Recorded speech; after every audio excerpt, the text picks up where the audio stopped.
en la figura es de aleación de magnesio para la que el módulo de elasticidad E es de 45 gigapascales o 45.000 megapascales.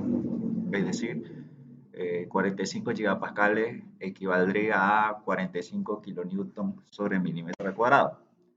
Y un módulo de Poisson o coeficiente de Poisson de 0,35.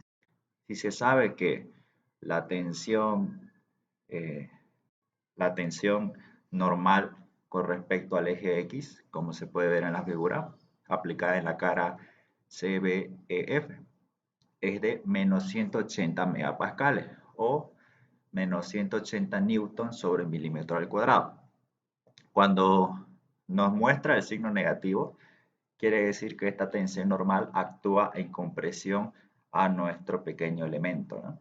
Es decir, que está entrante al elemento.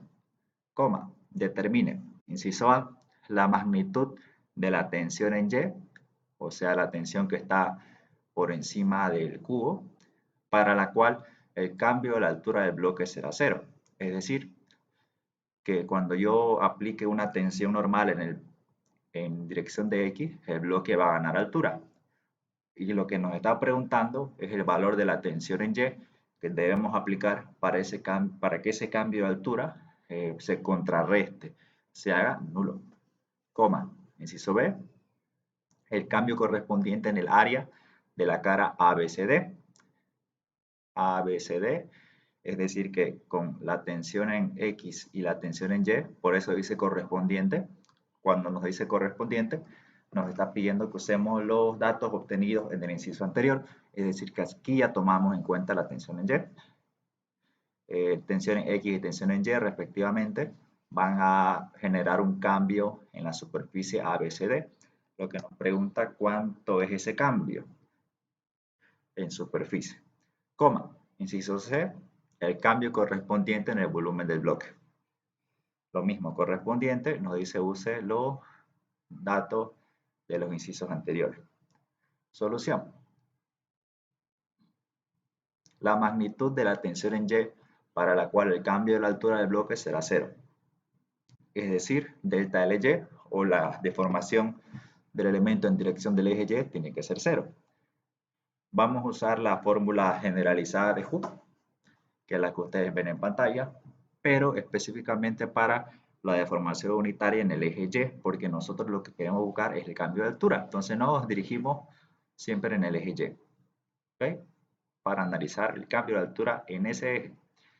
Cuando yo analizo en el eje Y, en el eje en el que estoy trabajando es el que va a llevar solamente la tensión y el módulo de elasticidad. Los demás ejes o los otros par de ejes llevan como múltiplo al módulo de Poisson y con signo negativo. El único signo positivo llegaría a ser la que tiene el mismo eje.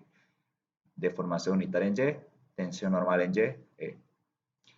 Ahora, ¿por qué estamos simplificando el término de Y y el término de Z? Sucede lo siguiente.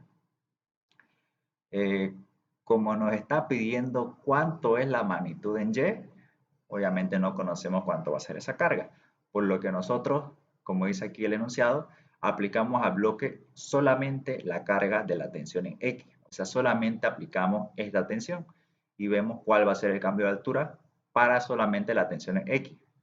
Entonces, solamente estamos aplicando la tensión en un eje, ¿no?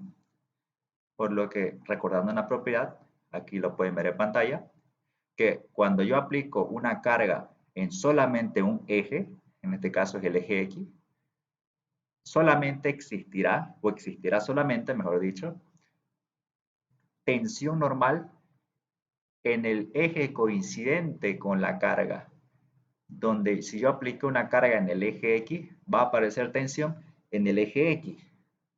Y los otros dos ejes donde yo no apliqué una carga, la tensión va a ser 0 y 0. Donde yo aplique la carga, hay tensión. Y en las otras dos caras donde no apliqué, la tensión va a ser 0. Entonces, como no estoy aplicando cargas todavía ni en Y ni en Z, simplifico y obtengo que la deformación unitaria en Y va a ser igual a utilizando solo este término, menos Poisson 0,35, es dato, aquí arriba, menos 180, siempre respetando el signo, que la tensión es X, negativo porque está en compresión, y el módulo de elasticidad E, que por conveniencia lo trabajo en megapascales multiplicando los gigapascales por 1000, ¿no? Para que haya esa coincidencia de unidades. Simplifico, me sale un signo positivo y este es el valor de la deformación unitaria. Ahora esto tengo que transformarlo en alargamiento, ¿no? Yo sé que la deformación unitaria va a ser igual a la deformación o alargamiento en dirección del eje Y entre la longitud total del bloque en el eje Y. Paso a multiplicar este término, me queda que la deformación unitaria es 0,0014, ya lo hemos encontrado aquí el dato, por LY, y aquí sale que yo coloqué 40 milímetros. Entonces me fijo en el bloque cuál es su dimensión en el eje Y, 40 milímetros. Multiplico todos los términos y la deformación delta LY va a ser igual a más 0,056 milímetros. Listo, esta es la deformación en el eje Y. Siguiente enunciado. Ahora aplicamos al bloque solamente la carga de la tensión en Y. Entonces, esta es la deformación en el eje Y producida solamente por la carga en X. Ahora tenemos que ver cuál es, qué cantidad de tensión en el eje Y, que es esta tensión en la parte superior del bloque, tengo que aplicar para que este valor se contrarreste y se haga cero. Entonces, aplico nuevamente la fórmula generalizada de Hooke y simplifico los términos donde no aplico carga. En este caso, ya no voy a necesitar aplicar la carga en X porque ya lo usamos y la carga en Z tampoco porque no existe. Solamente quiero ver cuánta deformación produce esta tensión en Y. Simplifico, me queda esta expresión, reemplazo directamente la deformación unitaria en Y, que ya hemos visto que es delta LY entre LY, deformación entre la longitud total, y le vuelvo a copiar y despejo la tensión en X. Y me queda esta expresión. Ahora, delta LY, no conozco cuánto vale la tensión en Y, pero lo que sí sé que quiero es que esta delta LY, al sumarse con esta otra delta LY, se haga cero. Es decir, que esta delta LY producida por la tensión en X me dio un crecimiento en la altura de 0,056 milímetros. Por lo tanto, esta tensión en Y tiene que hacer que ese valor decrezca en la misma cantidad, es decir, el mismo valor, pero con el sentido contrario, menos 0,056. De aquí lo estoy sacando con signo negativo, módulo de elasticidad y LY 40. Simplifico estos dos datos o lo meto a la calculadora y me queda que la tensión en Y necesaria para que no haya cambio en la altura del bloque va a ser tensión en Y igual a menos 63 megapascales. ¿Qué significa al menos? Que esta tensión para que cumpla con ese requisito tiene que ser de compresión, ¿no? Tal como está en la figura, ir hacia abajo. Perfecto. La siguiente página. Inciso B. El cambio correspondiente en el área de la cara ABCD. Entonces, si nos vamos aquí al gráfico, vemos que la cara ABCD está distribuida en dos ejes. En el eje X crece el lado AB y el lado DC, o sea, en este sentido. Y en el eje Z crece el lado AD y crece el lado BC. Es decir, que esta área superficial se encuentra en el plano XZ. Por lo tanto, son esos dos ejes en donde el elemento va a crecer superficialmente. Por lo tanto, yo digo, tengo que hacer el análisis correspondiente en el eje X y en el eje Z. Averiguar cuánto vale la deformación en el eje X y cuánto vale la deformación en el eje Z. Entonces, la deformación unitaria en X va a ser igual. Fórmula generalizada de Hooke. Ya hemos visto por qué. A partir de ahora, como habla de correspondiente, ya vamos a tomar en cuenta tanto la tensión en X como la tensión en Y.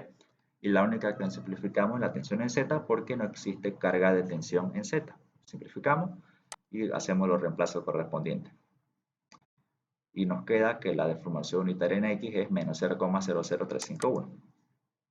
Ya hemos visto que de dónde sale esta formulita, y ahora despejando la deformación unitaria en X, y obtenemos que el delta LX es menos 0,351 milímetros.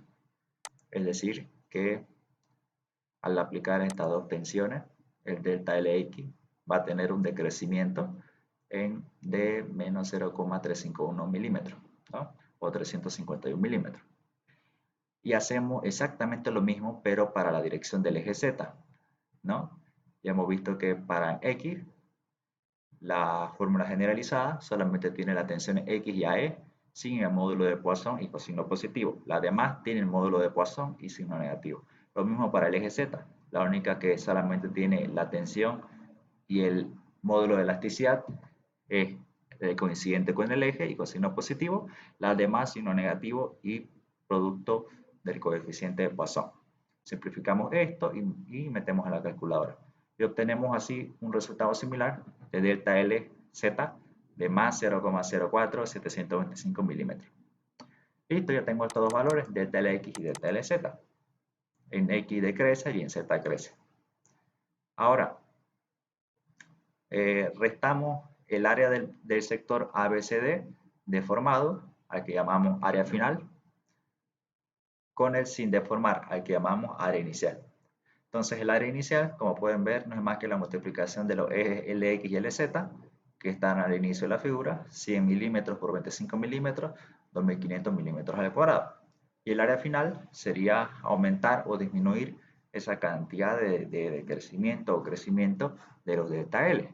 LX en el eje X inicialmente era 100 centímetros y hemos visto que con las tensiones disminuyó 0,351 milímetros. Coloco signo menos. Por eso aquí yo puse más o menos. Puede ser positivo, puede ser negativo. Y en delta LZ, 25 milímetros.